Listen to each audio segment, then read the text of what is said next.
The truth of the share market channel में आपका स्वागत है। मैं भवनेश अग्रवाल। नमस्कार दोस्तों, बहुत वीडियो बनाए मैंने पूरी जान लड़ा दी है, क्योंकि कुछ शेयरों को जो 100, 150, 200 शेयर मैंने अभी तक एनालाइज करके आपके सामने उनकी स्टडीज़ पेश की हैं, वो इसलिए आवश्यक थी कि कुछ आलतू फालतू शेयर अनावश्यक रूप से फर्जीवाड़े में बहुत तेज थे, ताकि आप समझें उस बात को, अपने फाइनेंशियल एडवाइजर से डिस्कस करें, आत्मचिंतन मनन करें। आप मेरी बात ना माने, मैंने हमेशा कहा है मत मानिए, अभी मत मानना। मेरा काम खाली ट्रेनिंग और एजुकेशन देना है। तो आपसे यही प्रार्थना है कि जो आलतू फालतू शेयर हैं, गड़बड़ शड़बड़ है ना, और देखिए अच्छी भी है, जैसे टीटागढ़ था, परफॉर्मेंस अच्छी थी। और भी एक जैसे इरकॉन की थी, रेलवे का शेयर है, इंफ्रास्ट्रक्चर का शेयर है, इरकॉन की परफॉर्मेंस अच्छी थी। और भी कुछ इंफ्रा के भी शेयर थे, और भी थे कईयों की, स्मॉल कैप में, मिड कैप में अच्छी थी, मैं इससे डिनाई नहीं करता हूँ। लेकिन हर चीज़ एक अंतिम पड़ाव होता है, और ख़ास तौर से ये जो बल्क बिजनेस है ना, इसमें एक सैचुरेशन पॉइंट जल्दी आता है। सैचुरेशन आईटी और कंज्यूमर सेक्टर में और बैंकिंग सेक्टर में भी आता है, लेकिन वो सैचुरेशन इस तरह का नहीं होता है। उसमें इसमें फ़र्क है। बात उसमें इसमें क्या फ़र्क है कि आज मान लीजिए किसी कंपनी ने, रेलवे के वैगन्स की बात करते हैं, 1 लाख वैगन पर ईयर बनाने की कैपेसिटी कर ली, इंस्टॉल कैपेसिटी हो गई उसकी।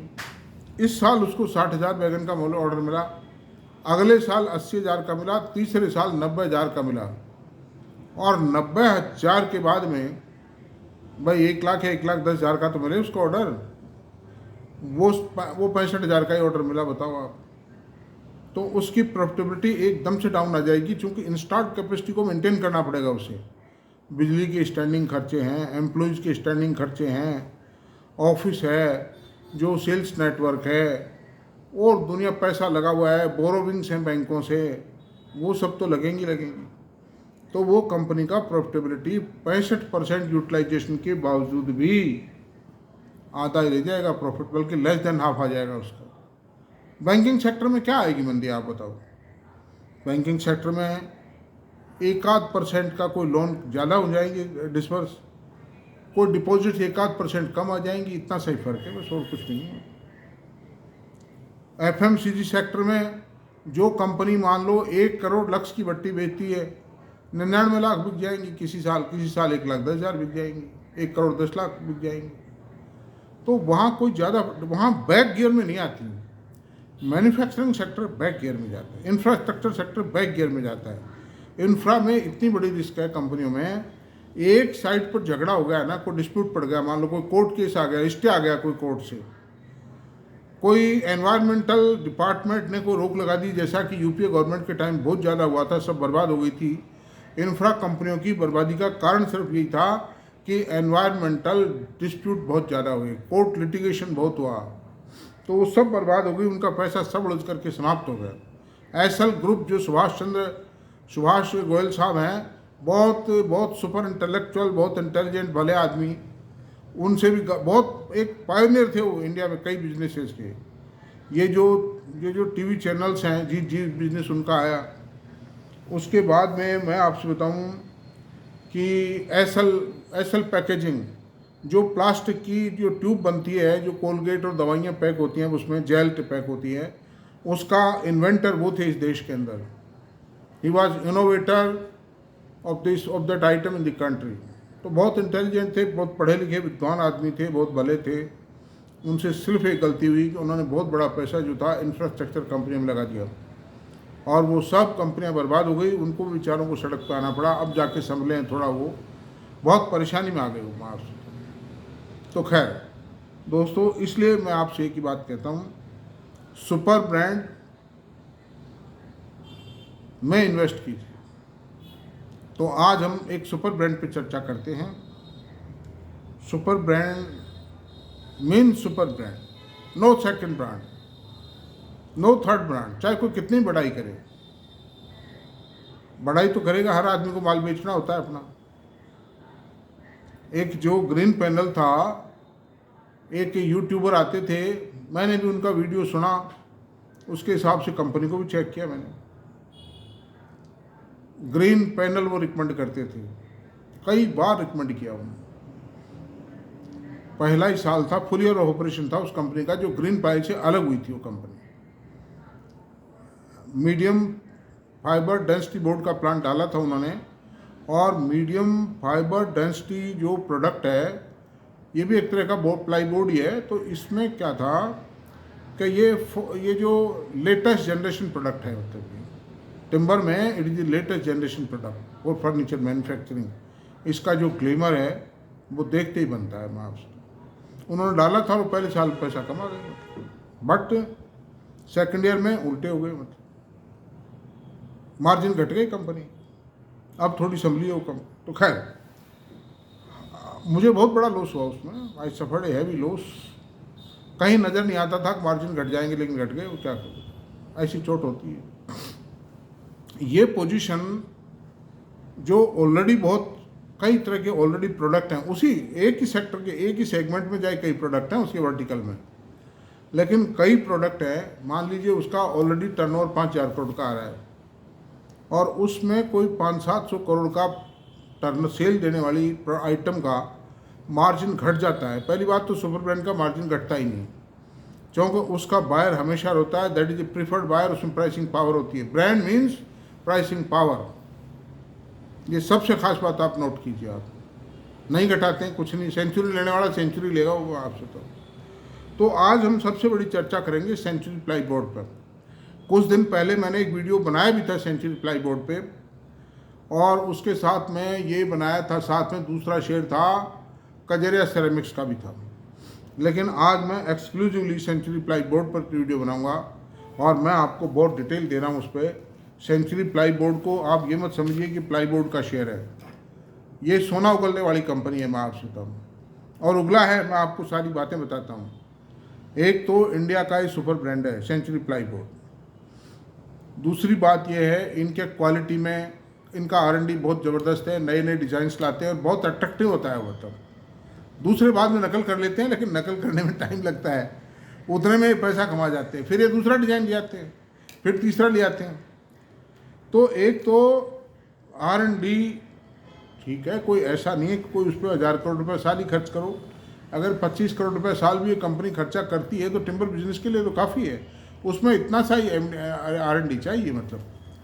तो देखिए, बिल्डिंग प्रोडक्ट की साइड में, बिल्डिंग प्रोडक्ट में इतना बहुत ज़बरदस्त वो रिक्वायरमेंट है इस समय की। अब आप देखो, ये लाखों फ्लैट जो बिके हैं रियल्टी में, जो इतना ज़बरदस्त बूम आया है, बड़े बड़े कॉम्प्लेक्स बने हैं, उनमें ऑफिसेज खुलेंगे और लाखों फ्लैट बिके हैं। भाई उन सब में फर्नीचर का काम तो होगा, बिल्डर नहीं करके देता है फर्नीचर का काम। फर्नीचर का काम जो रेजिडेंट बायर होता है उसको करवाना पड़ता है। मतलब वो तो खाली दीवारें खड़ी करके दे देते हैं, बाहर अंदर की खिड़की दरवाजे लगा देते हैं। वार्डरोब है, डबल बेड डालने हैं, डाइनिंग टेबल डालनी है, सोफ़ा डालने हैं, उन सब में ज़रूरत है प्लाई बोर्ड की। तो वो सब काम अब होने हैं। अभी तो लिया ही है, लेने के 4-6 महीने बाद, साल भर बाद करवाता है। कुछ का पोजीशन होना है, कुछ का बेसिक कंस्ट्रक्शन चल रहा है। तो वो सारा आगे चल के क्यूमुलेटिव इफेक्ट आएगा इस इंडस्ट्री में, और बहुत ज़बरदस्त इफेक्ट आएगा।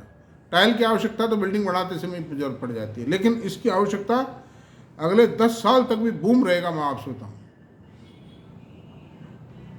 जो आदमी 2 करोड़ का, 2.5 करोड़ का फ्लैट खरीदेगा, 1.5 करोड़ का फ्लैट खरीदता है, वो 10-15 लाख रुपए का वुडवर्क भी करवाता है उसमें, और उसमें प्लाई बोर्ड की आवश्यकता पड़ेगी।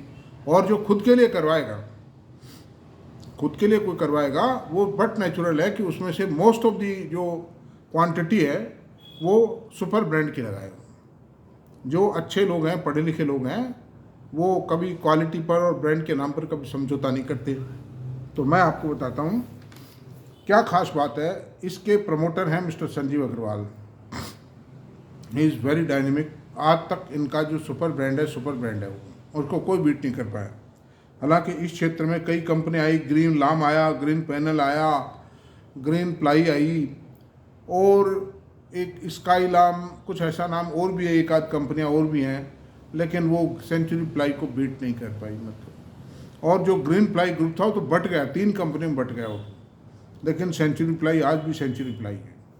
तो दोस्तों मैं आपसे एक ही बात कहता हूँ कि सबसे ख़ास बात इसकी है कि चलो इसके डाटा की बात कर लेते हैं। मार्केट कैप 19,591 है, और इससे नेक्स्ट जो लार्ज है लोअर साइड में, नेक्स्ट लार्ज जो कंपनी है वो ग्रीन लैम है, जिसका मार्केट कैप 6362 करोड़ रुपए है। बहुत बड़ा कैप है, 1/3 ही है वो। अब प्राइस जो है इसकी 882 रुपये आज की तारीख में। एक साल में हाई लो 594 से 935 रुपये, ये ठीक है, इतना ही उपाय है पिछले एक साल में और भी शेयरों के अंदर। प्राइस अर्निंग रेशो 70.4 है, और उसका हालांकि ग्रीन लाम का पी रेशो 50 है, लेकिन वो मेरे हिसाब से ज़्यादा है उसकी वर्थ को देखते, उसकी ग्रोथ को देखते। एक ही प्लांट है उनका खाली MDF बोर्ड का, इसके तो कई तरह की प्लाई बोर्ड, लेमिनेटेड बोर्ड, जाने क्या क्या है, मतलब दुनिया भर का है। बहुत बड़ी कंपनी है ये, और बुक वैल्यू 99.5 रुपये है इसकी। सेंचुरी की बात कर रहा हूँ, सेंचुरी प्लाई बोर्ड की। और डिविडेंड यील्ड 0.11 है, डिविडेंड कम है, कोई बात नहीं है, हम कैपिटल एप्रिसिएशन चाहिए हमें। ROC 18% है, ROE 15.8% है, ये सब बहुत अच्छे हैं, मतलब एवरेज से बेटर है। मतलब फेस वैल्यू 1 रुपी है। 5 साल में शेयर ने क्या दिया? 5 साल पहले 150 रुपये था ये शेयर, 1 पेड अप शेयर की वैल्यू 150 रुपये आती है 5 साल पहले, आज 882 है। कितना गुना हुआ? 5.88 टाइम, यानी 6 ही मान लीजिए आप, तो 6 गुना हो गया दोस्तों 5 साल में। और क्या चाहते हो? Super return, best return. अभी बहुत पोटेंशियल है इस शेयर में। क्यों पोटेंशियल है? कि मिस्टर संजीव अग्रवाल कहते हैं कि हम 2031 तक हम 2000 करोड़ का इन्वेस्टमेंट कंपनी में और करेंगे, क्योंकि रिक्वायरमेंट बहुत ज़्यादा है, डिमांड बहुत ज़्यादा है, डिमांड ग्रोथ कम से कम 10% की इस प्रोडक्ट में। तो ऐसी सूरत में उनको दिखाई दे रहा है जब भी वो अपना रुपया लगाएंगे, मतलब, और कर भी चुके हैं, और एक्सपांशन कर चुके हैं, और चालू है भी काम। मैं बताऊंगा आगे एक्सपांशन से थोड़ा सा क्या हुआ है, मतलब ये भी इफेक्ट पड़ाऊंगा। तो 5 साल का अप्रिसिएशन बता दिया मैंने। 2000 करोड़ का इन्वेस्टमेंट करेंगे अगले 5-6 सालों में इस कंपनी में। 2000 करोड़ का इन्वेस्टमेंट बहुत मायने रखता है, मतलब बहुत बड़ा इन्वेस्टमेंट है ये। अब सेल्स की बात करते हैं। सन 2019 में इसकी सेल 2280 करोड़ रुपए थी, 23 में 3647 करोड़, FY 23 में सेल जो आई वो 3647 करोड़ रुपए आई, और FY 24 में सेल आई 3886 करोड़। नेट प्रॉफिट 149 करोड़ सन 2019 में, 2019 का नेट प्रॉफिट 149 रुपये था, और FY 23 में 377 करोड़ रुपए गया, और फिर ये प्रॉफिट 325 करोड़ रुपए आ गया, क्योंकि ब्याज और डेप्रिसिएशन का बर्डर पड़ा, क्योंकि no new project was implemented, was put to production. इसलिए नेचुरल है उसका। अभी जो प्लांट लगने के दौरान तो कैपिटल एट गुड हैबिट हो गया वो, लेकिन प्लांट जैसे ही कमर्शियल प्रोडक्शन में आता है उसका ब्याज और डेप्रिसिएशन रेवेन्यू हेड को डेबिट होता है, यानी P&L को डेबिट होता है, प्रॉफिट में से घटता है वो। इस कारण से रह गया। इसलिए कोई आप ये ना माने कि इसका कोई प्रॉफिट में कमी आई है। और TTM तो 272 करोड़ रुपए है, कोई खास बात नहीं, नथिंग टू वरी। ये it's a star of tomorrow, super star of tomorrow.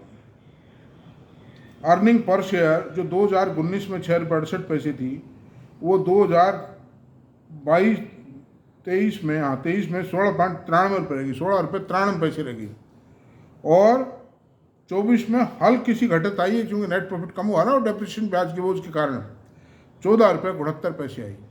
Nothing to worry. Pure दोस्तों गोल्ड है, गोल्ड इज गोल्ड। मतलब MDF board, laminated board, ply, दुनिया भर के प्रोडक्ट हैं।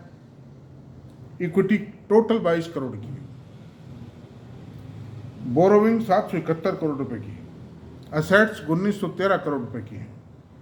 कोई भी प्लाई बोर्ड के अंदर इस कंपनी के मुकाबले कोई कंपनी नहीं ठहरती है। This is the super star, the strongest चट्टान ऑफ द प्लाई बोर्ड, मतलब वो है। तो अब मेरे कहने से आप खरीदें नहीं शेयर को, मेरी कोई रिकमेंडेशन नहीं है दोस्तों। आज यहीं तक रहने देते हैं।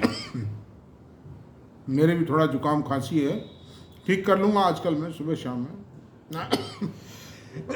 अगर मेरा वीडियो पसंद आया हो तो प्लीज़ इसको सब्सक्राइब करें, लाइक करें, शेयर करें, कमेंट करें। Thank you very much.